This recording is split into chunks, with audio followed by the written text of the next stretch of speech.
If you've ever wondered how a sharecropper son from rural Alabama became the conscience of Congress, or if you want to see how one man's unwavering belief in justice led him from preaching to chickens to standing at the front lines of the civil rights movement, or if you're curious about the courage necessary to face beatings, arrests, and political opposition without ever losing faith in nonviolence, if so, then today's book just might be for you. Today, I'll be reviewing John Lewis, A Life by David Greenberg.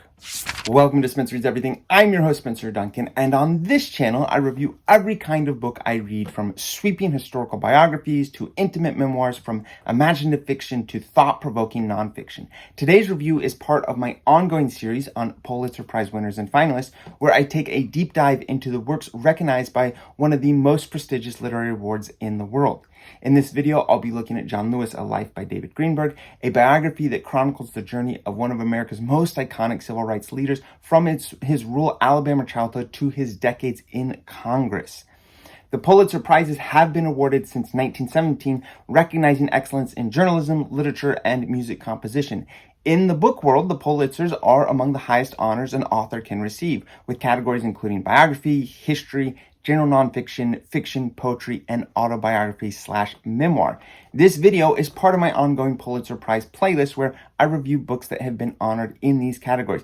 If you want to explore more of the best writing of recent years and discover some hidden gems along the way, check out that playlist on my channel.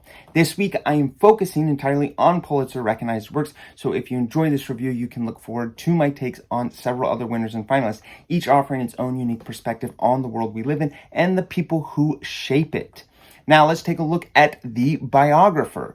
David Greenberg is a historian who bridges the worlds of scholarship and journalism. He teaches U.S. history as well as journalism and media studies at Rutgers University, New Brunswick, and his work has appeared in an impressive range of publications, from the New Yorker and the Atlantic to the Washington Post, the New York Times, and Foreign Affairs. His first major book, Nixon's Shadow, came out in 2003, and it grew out of his Columbia University doctoral dissertation, which won the prestigious Bancroft Dissertation Award. That debut earned multiple honors, including the Washington Monthly Annual Political Book Award, and Greenberg has since written widely and has been praised. His works such as Calvin Coolidge and the American President series, the playful yet revealing Presidential Doodles, Republic of Spin, A History of Presidential Image Making, and Alan Brinkley, a biography of the noted political historian. Before entering academia, Greenberg worked in journalism, including a stint as managing editor and acting editor of the New Republic, and early in his career assisted Bob Woodward on The Agenda inside the Clinton White House. Over the years, his contributions to both scholarship and public discourse have been recognized with awards like the Hewitt Prize in the Humanities, a fellowship at the Woodrow Wilson International Center for Scholarships, and a Coleman Center Fellowship at the New York Public Library. With this book, John Lewis, A Life, Greenberg turns his attention to one of America's most consequential civil rights leaders, combining his deep conviction of political history with vivid, accessible storytelling. Since this is a biography, there's not a whole lot to spoil, but here's my spoiler alert anyways. John Lewis's life is part of the public record, after all. If you read a history textbook or watch the news anytime between 1960 and the 2020s, you probably already know the big milestones. That said, what I can spoil is just how much I enjoyed this book. So if you'd rather discover all of Greenberg's storytelling choices and details for yourself, maybe pause here, read the book, and then come back for the full review. With that in mind, here is my detailed summary of the book, and I will be honest, it is very detailed. I really, really enjoyed this book. I knew I would going in, and as I was reading it, I certainly enjoyed it. So I gave this a very thorough summary, and I do that for two reasons. One, for those that are still trying to figure out whether they want to read the book or not, I think this summary should help you, but also it's for myself. This will help me remember the book more. It'll help me remember more details from the life of a legendary figure. And so if you're not interested in such a detailed summary, I'm going to go chapter by chapter, then go ahead and skip to the end to just get my personal reaction. But hey, I think I've already made it clear that my personal reaction is I really liked this book. So with that being said, let's take a look at this book, which is 28 chapters. It is broken into two sections. You have part 1, Protest, 1940 to 1968, and that includes chapter 1, The Boy from Troy. This chapter introduces John Robert Lewis, born in 1940 near Troy, Alabama, the third of 10 children in a sharecropping family. The setting is rural, deeply segregated Alabama, where Lewis's family farmed the land and sold goods to make ends meet. From a young age, John displayed unusual seriousness and moral convictions, preaching to the family's chickens in a makeshift pulpit. The author recounts Lewis's first encounters with the harsh realities of segregation, seeing the difference between the white and black parts of town, the whites-only signs, and the sense of exclusion that permeated every aspect of his life. His education began in a one-room schoolhouse before advancing to better facilities, but these were still vastly inferior to white schools. A pivotal early moment came when he heard Dr. Martin Luther King Jr. on the radio. King's oratory about justice and nonviolence struck Lewis deeply, setting him on a path toward activism. He wrote King a letter and received bus fare to visit Montgomery, where their relationship began. By the chapter's end, Lewis was preparing to leave for American Baptist Theological Seminary in Nashville, determined to serve both God and the cause of racial justice. Chapter 2, Nashville. Nashville in the late 1950s was a city of contrasts. You had progressive in some ways, yet still steeped in Jim Crow laws. Lewis attended the American Baptist Theological Seminary, where he balanced his studies with janitorial work to pay tuition. He immersed himself in scripture, but also in the growing local movement for racial equality.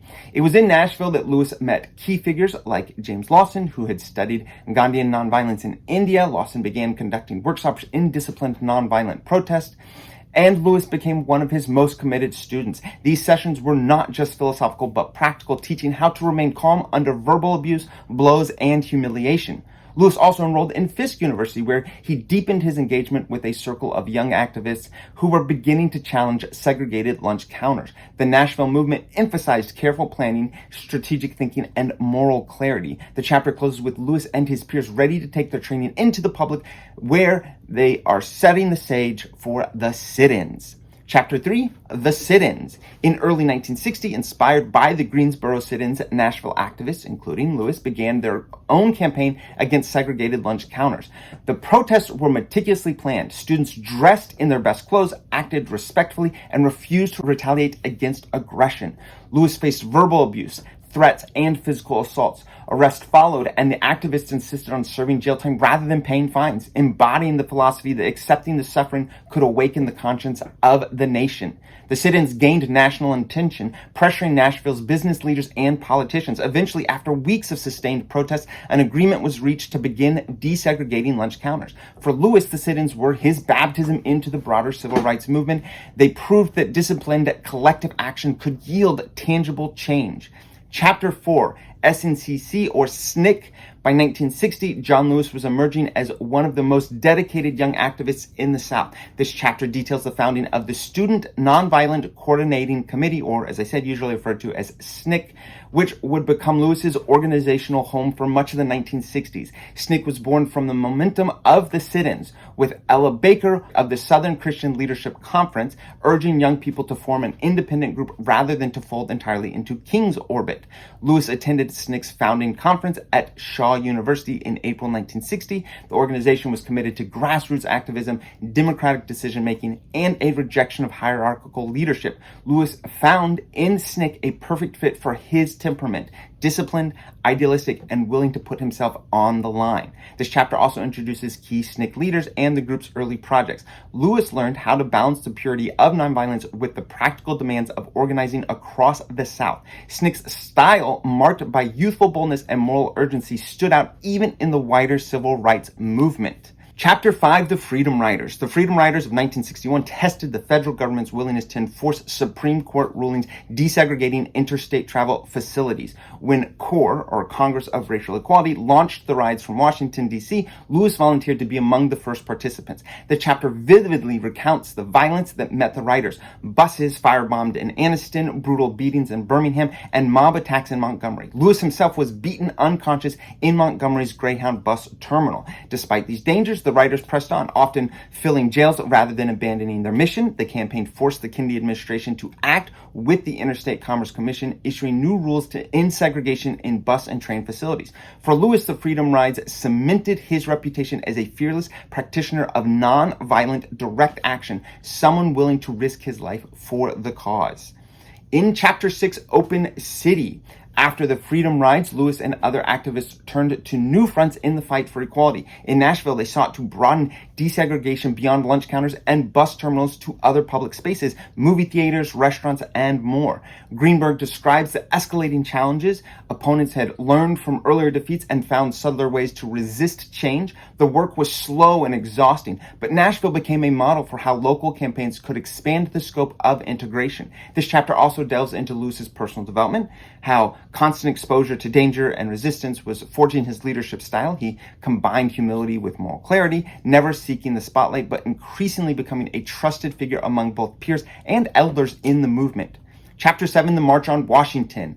The March on Washington in August 1963 became one of the most iconic events of the civil rights era, and John Lewis, still in his early 20s, was one of its featured speakers. Representing SNCC, Lewis prepared a fiery speech that sharply criticized the slow pace of federal action on civil rights and challenged the Kennedy administration to do more. This chapter highlights the behind-the-scenes negotiations. Older leaders like A. Philip Randolph and Bayard Rustin worried that Lewis's original draft was too confrontational and risked alienating allies in Congress. After tense discussions, Lewis agreed to soften some of the language, though he maintained the urgency of his message.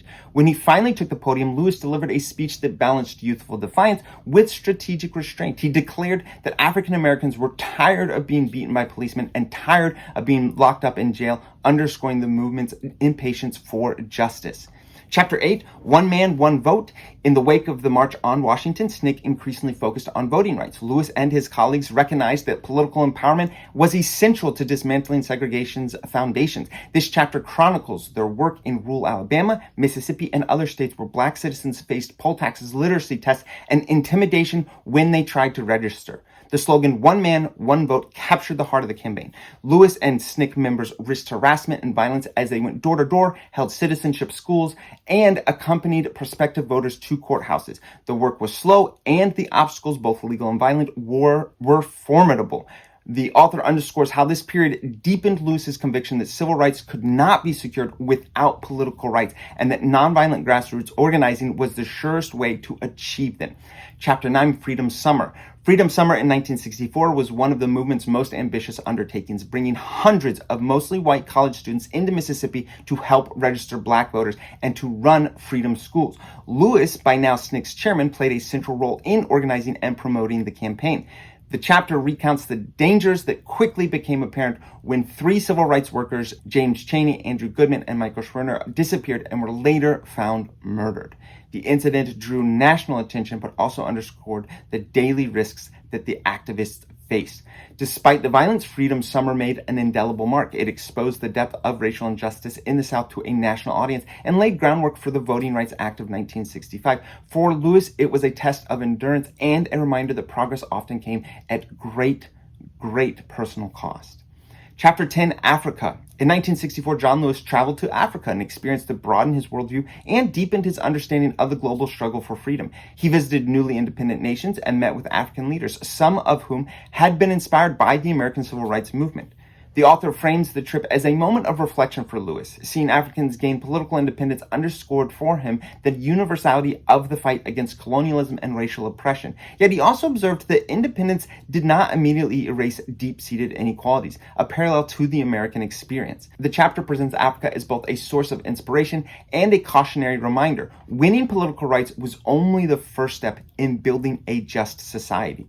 Chapter 11, Selma.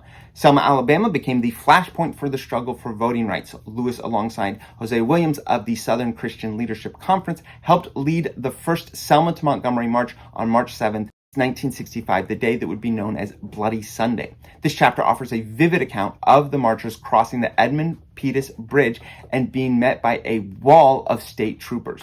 The brutal assault that followed left Lewis with a fractured skull and seared the nation's conscience when television footage aired. The author emphasizes how Selma crystallized public support for federal voting rights legislation. Lewis's unwavering commitment to nonviolence, even in the face of such violence, became a defining element of his personal legacy, and not just of the civil rights movement as a whole, although that was part of it. John Lewis, I must point out, he became the standard bearer of nonviolence in a way that is exceptional. I know that's something that Martin Luther King Jr. is also frequently associated with, but I really think that in some ways John Lewis embodied it even more so. Chapter 12, Revolt at Kingston Springs. As SNCC evolved, tensions emerged between its younger members and more established leaders. In 1966, Retreat at Kingston Springs, Tennessee became a turning point. Younger activists, increasingly frustrated with what they saw as the slow pace of change and the influence of older allies, began advocating for a more radical separatist approach. Lewis, still committed to interracial cooperation and nonviolence, found himself out of step with the organization's shifting priorities. The Kingston Springs meeting foreshadowed Lewis's eventual departure from SNCC. For him, it was a painful moment, signaling not only political differences, but also a personal rift with colleagues he had marched and suffered alongside. Chapter 13, Lost in New York. After leaving SNCC, Lewis entered a period of uncertainty. He moved to New York City, where he worked odd jobs and tried to find his place outside the intense, clear-cut mission of the civil rights movement. The author paints a picture of a man adrift, no longer in the spotlight, unsure of how to channel his passion for justice without the organizational infrastructure he had known. Lewis took positions at nonprofits and anti-poverty organizations, including the Southern Regional Council, but he lacked the same sense of purpose that Selma and SNCC had once given him. This chapter serves as a bridge between Lewis's identity as a movement activist and his eventual transition into politics, showing that even the most iconic leaders can face moments of doubt and career limbo. Chapter 14, RFK. In 1968, Lewis joined Robert F. Kennedy's presidential campaign as a key staff member responsible for outreach to black voters. He admired Kennedy's willingness to address poverty and racial injustice directly, and the campaign reawakened Lewis's sense of a mission. The chapter builds to the tragedy of Kennedy's assassination, which Lewis experienced as both a political and a personal loss. RFK had been for Lewis a symbol of hope and a bridge between black and white America. His death left Lewis grieving not only for the man, but for the possibility of a more united nation. The author frames this as the end of an era, the turbulent but visionary 1960s, and the beginning of a long, often more pragmatic struggle to keep the ideals of that decade alive in a changing America. That brings us to part 2, Politics 1969 to 2020. Chapter 15, The Voter Education Project. In the late 1960s, Lewis took a leadership role in the Voter Education Project, VEP, an Atlanta-based initiative that aimed to register African Americans across the South. Although the Voting Rights Act of 1965 had removed formal barriers, many black citizens were still excluded from the political process through intimidation, gerrymandering, and local obstruction. Lewis saw the VEP as a natural continuation of his civil rights work, a way to transform legal victories into real political power. Under his leadership, the project expanded voter registration drives and training programs, building a political infrastructure that would shape Southern politics for decades. However, Lewis also faced the challenge of sustaining enthusiasm in an era when the movement's dramatic confrontations had faded and national attention had shifted elsewhere. In Chapter 16, The First Race, in 1977, Lewis entered electoral politics for the first time, running in a special election for Georgia's 5th congressional district. His candidacy reflected his belief that real change now had to come from within the system. So Lewis's campaign was grassroots in nature, drawing on his movement's connections and a reputation for moral integrity. However, his political inexperience and lack of established backing made the race an uphill climb. He ultimately lost, but the experience taught him the mechanics of modern campaigning, fundraising, messaging, coalition building, and he set the stage for his later success. Chapter 17, Action. Following his defeat, Lewis was appointed by President Jimmy Carter to head Action, the federal volunteer service agency overseeing programs like the Peace Corps and VISTA, Volunteers in Service to America. The role took him out of Georgia and into a national spotlight where he navigated bureaucratic politics and sought to align volunteerism with social justice goals. Lewis pushed for more diversity in the programs and encouraged volunteers to serve in underrepresented communities. His tenure demonstrated his ability to translate activist values into governmental administration, though it also exposed him to the compromises and frustrations of federal work. Chapter 18, Atlanta. Returning to Atlanta after his time in Washington, Lewis immersed himself in local politics. He served on the Atlanta City Council, where he focused on issues like affordable housing, ethics reform, and neighborhoods revitalization. Lewis's approach was methodical rather than flashy. He built relationships across political lines, and he maintained his reputation for honesty even when tackling unpopular issues. This period showed his growing understanding of how municipal governance worked and allowed him to reestablish deep ties with the community he would soon represent at the national level. Chapter 19, John versus Julian. In 1986, Lewis faced one of the defining moments of his political career, a Democratic primary battle against his old friend and fellow civil rights leader, Julian Bond, for Georgia's 5th congressional district seat. The race was intensely personal and politically charged. Bond was a charismatic figure with a national profile, while Lewis ran on a reputation for integrity and hard work. The contest exposed philosophical and stylistic differences between them. Bond's more rhetorical, symbolic style versus Lewis's quiet, persistent, and focus on incremental change. In an upset, Lewis won, cementing his place in Congress and surprising those who had assumed Bond's celebrity would guarantee victory. And admittedly, it's actually one of the harder chapters to read. It's pretty unfortunate what happens between the two of them. I find Lewis an incredibly respectable individual, but politics is a nasty game, and so getting there, it ruined the relationship between the two of them, and it really affected his relationship with a lot of the civil rights leaders. Not that he necessarily offended all of them, but a lot of them actually originally supported Bond, thinking that his celebrity would be of more value. And so that was just one of the harder chapters to read, in my opinion, at least at a personal level, not to discount all the chapters that dealt with the violence and all the other major problems that John Lewis was famous for taking on. Chapter 20, On the Hill. Lewis entered the U.S. House of Representatives determined to remain true to his activist principles while adapting to the slow, often frustrating pace of legislative work. He championed voting rights, civil rights, and social justice causes, earning respect across the aisle for his moral consistency, though he was never a backroom dealmaker in the traditional sense. The author emphasizes Lewis's ability to keep the memory of the civil rights movement alive in the halls of Congress, using his personal history as both a moral argument and a political tool.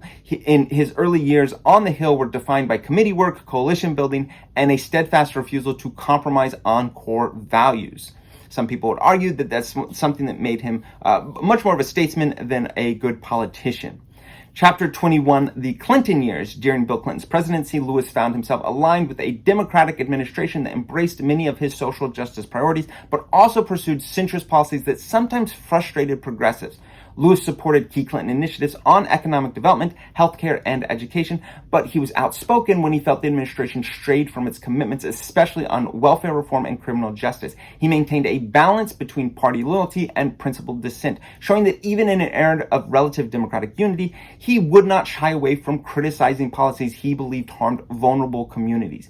His profile grew as he continued to champion civil rights legislation and funding for programs benefiting marginalized groups, while also cultivating strong ties within the Congressional Black Caucus. Chapter 22, Ambitions. Although Lewis was widely respected, he remained largely outside the party's power structure in the early 1990s. The author notes that Lewis explored opportunities to increase his influence, including leadership positions within committees and potential runs for higher office. These ambitions, however, were tempered by his awareness of the compromises such movements might require. Lewis valued his moral authority, rooted in his movement history, and feared diluting it by engaging in transactional politics. Ultimately, he chose to remain focused on legislative advocacy, civil rights enforcement, and expanding voter participation, concluding that his greatest impact lay in championing causes rather than climbing the leadership ladder.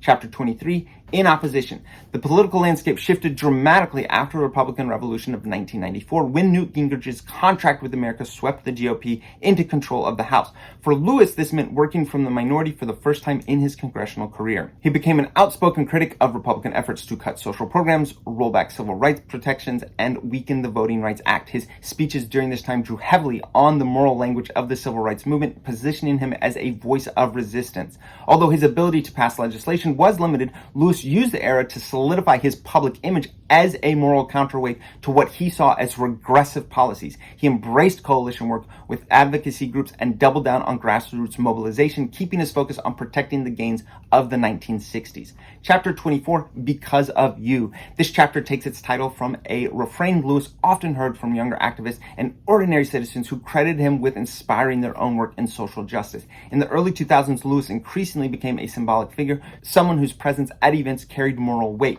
He used his status to energize voter registration drives, mentor younger politicians, and remind the public of the unfinished work of the civil rights era. The chapter captures how Lewis's personal interactions often left a lasting mark, whether through quiet encouragement or fiery speeches. His moral credibility gave him a unique platform in debates over voting rights, education, and racial equality. Chapter 25, rock star. By the mid-2000s, Lewis's public image transcended politics. The author describes how his appearance drew crowds akin to celebrity events, with students, activists, and admirers lining up to shake his hand to get a photo. Lewis's willingness to share his story, from his boyhood preaching to chickens to his beatings at Selma, made him relatable and inspirational. He embraced this rock star status, not for vanity, but to further the causes he cared about, often using his popularity to draw attention to legislative priorities. This period also saw him become a fixture at graduations, commemorations, and national events, reinforcing his image as a living link to the civil rights movement's moral authority. Chapter 26, Conscience of the Congress. This title, of course, reflects the nickname Lewis earned over his decades of service. The author explores how Lewis's colleagues viewed him as a moral compass, someone whose positions, even if politically costly, were rooted in principle. He continued to be a forceful advocate for civil rights, voting protections, and nonviolence, often framing his arguments in personal terms. His opposition to the Iraq War, his support for LGBTQ rights, and his pushback against efforts to suppress voter turnout all stemmed from the same core beliefs that had guided him since the 1960s. This chapter also illustrates how Lewis navigated partisan divides, often respected even by opponents for his integrity, though rarely compromising on his core convictions. By this stage of his career, his voice was less about wielding legislative power and more about reminding the nation of its highest ideals. Chapter 27, Lion in Winter.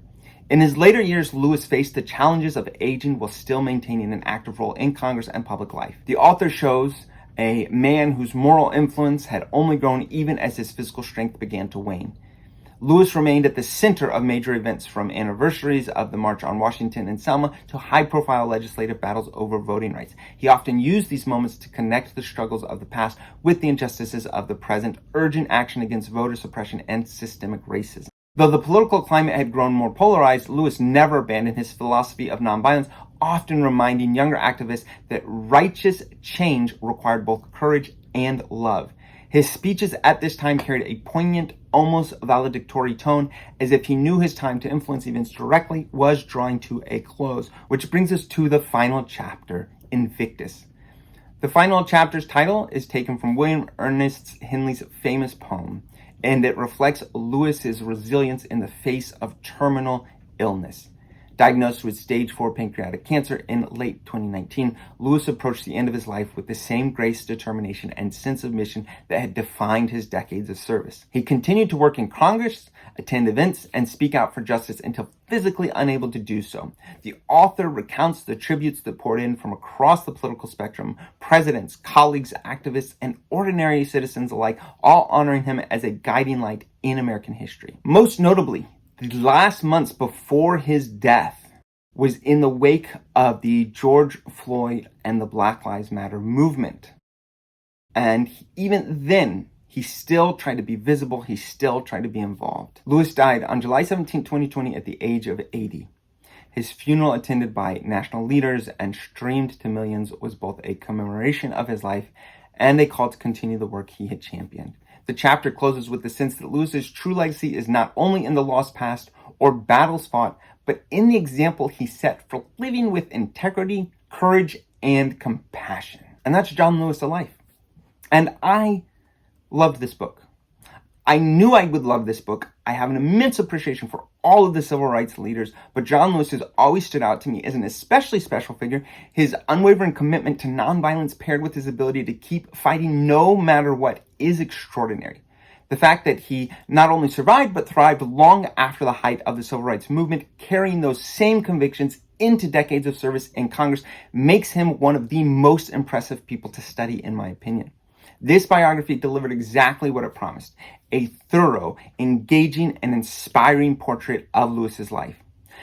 I will admit that toward the end, some of the events I personally lived through felt perhaps a little too brightly characterized. I wish I could, see some more recent developments in civil rights as optimistically as the author does, but perhaps with time he will be proven correct and not me. That is certainly the optimistic take that I would like to have as I finished that book. So who is this book for? This book is for anyone who wants to understand not only John Lewis's extraordinary life, but also the broader story of America's long fight for justice. If you are drawn to histories of the civil rights movement, this biography offers a front row seat from the sit-ins and freedom rides to the marches in Selma and the halls of Congress. It's for readers who want to see how the same person who endured brutal beatings for the right to vote went on to become one of the most respected and influential members of Congress, never losing his belief in the power of nonviolence and in the integrity of individuals. It's also a great choice for people who value biographies that weave together personal histories with political context. The author's account doesn't just tell you what happened, it helps you understand why it mattered and how it connects to struggles we still see evidence of to this day. Students of history, political science, African American studies, or social movements will find it a valuable resource. Teachers and book clubs will find plenty to discuss, from Lewis's moral philosophy to the practical challenges of leadership. Finally, it's for general readers who may only know John Lewis as the conscience of Congress and want to understand the long road he walked to earn that title. Whether you come to this book for the history, the inspiration, or the portrait of a man who never stopped fighting for what was right, you will find it both moving and enlightening. Who is this not for? Well, this is not the book for someone looking for a quick or casual glance at John Lewis's life. It is long, it is thorough, it is deeply researched, and sometimes dense with historical context. If you prefer fast-paced, dramatized narratives over careful historical storytelling, you may find parts of this book slower than you'd like. It's also not for readers who want a fully detached, warts and all portrait. While the book doesn't shy away from the challenges and political battles Lewis faced, it approaches him with admiration and respect. Some might say with a level of reverence. If you're hoping for a deeply critical or contrarian take, this isn't that kind of biography. I do think that it's not a hagiography. It is fair to him. It certainly does talk about any of his major criticisms or any of his shortcomings, but I would say that reverence is also very clear. Finally, I'd say this is not the best fit for readers uninterested in American political history or the civil rights era. The events and figures of that period are central to the book, and the narrative assumes some familiarity with the movement's key players and issues. If that's not where your reading interests lie, you may not connect as fully with the material. John Lewis, A Life is one of the best books that I've read this year. I don't always love biography. I usually enjoy them, but I also can find some elements of biography a bit challenging to get into. However, John Lewis lived such a life, and John Lewis stood for so much, that reading this biography was not a challenge. It was incredibly rewarding, and I must strongly encourage anyone that has any interest in any of these topics, even tangentially, to pick this book up, because I think that you will also be rewarded for it. I'd love to know what you think. Have you read John Lewis, A Life? Or do you have a favorite biography of a civil rights leader that you would like to recommend or suggest? I know just last year there was one on Martin Luther King Jr. If you're interested in that one, please check out my video for that. And please, let's have a conversation about this in the comments. And while you're here, be sure to check out more of my videos and playlists. Whatever your reading taste, you'll find something to match it. Whether it's Pulitzer Prizes, whether it is high fantasy, whether it is books for the youth, please find something that you like. And if you like my videos, please share them. The more people that know about this channel, the more videos I can make. And don't forget to like, subscribe, turn on those notifications, and until next time, keep those pages turning.